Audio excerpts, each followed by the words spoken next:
အချိန်ပြည့်မီးသွေးတွေပေကျန်ညစ်ပတ်နေတဲ့မီးသွေးလူသားဒီလူကတော့သူ့ကိုယ်ပေါ်မှာမီးသွေးမုန့်တွေအချိန်ပြည့်ပေနေပြီးတော့ပေကျန်ညစ်ပတ်နေတဲ့လူပဲဖြစ်ပါတယ်။ဒါပေမဲ့သူကမီးသွေးပေါ်မှာအလုံးလုံးတာတော့မီးသွေးထမ်းတဲ့သူဖြစ်နေတာကြောင့်ဒီလိုပေကျန်နေတာတော့မဟုတ်ပါဘူး။သူကအနေတိုင်းခေါင်းစားချေဆုံးခန္ဓာကိုယ်တစ်ကိုယ်လုံးအနှံ့ကိုမီးသွေးမုန့်တွေကိုလောင်းလောင်းချတတ်တာကြောင့်မီးသွေးလူသားဆိုပြီးတော့ပါနာမည်ပြောင်ပေးခံထားရပါတယ်။သူကဘယ်တော့မှလည်းရေမချိုးသလိုသူ့ရဲ့ခန္ဓာကိုယ်ပေါ်ကမီးသွေးမုန်တွေခွာလာပြီးဆိုတာနဲ့နောက်ထပ်မီးသွေးတအိတ်ယူပြီးတော့ခေါင်းပေါ်ကနေချက်ချင်းလောင်းချတာမျိုးလည်းလုပ်တတ်ပါသေးတယ်။ဒီလိုရေမချိုးလို့သူ့ကိုနန်စော်နေရဆိုပြီးတယောက်ယောက်ကလာပြောရင်လည်းမီးသွေးပုံနဲ့တိုင်ပင်ထိုးချပြီးတော့တကူလုံးမီးသွေးတွေထပ်ပြီးသွားအောင်လုပ်တတ်ပါသေးတယ်။သူ့အကိုဆိုရင်လည်းသူကထမင်းဟင်းချက်ဖို့မီးသွေးသွားယူနေတဲ့အချိန်တိုင်းမှာ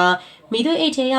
သူ့ညီဝင်အိတ်နေတာကိုမကြာခဏတွေ့ရလေးရှိရလို့ပြပြထားပါသေးတယ်။သူကစေယောဂဖြစ်နေလို့ဒီလိုလုပ်တာလားဒါမှမဟုတ်နာမည်ကြီးချင်လို့ပဲတမင်ဒီလိုလုပ်နေတာလားဆိုတာကိုတော့ဘယ်သူမှသိချာမသိကြပါဘူး။ပရိသတ်ကြီးတို့ရောသူကဘာကြောင့်များအခုလိုမျိုးရေမချိုးမိုးမချိုးနဲ့မိသွေးအိတ်ထဲဝင်နေတာလဲဆိုတာကိုသိကြပါသလားရှင်။ပရိသတ်ကြီးတို့ရဲ့အမြင်ကို comment လေးထဲမှာရေးခဲ့ပေးကြပါအောင်ရှင်။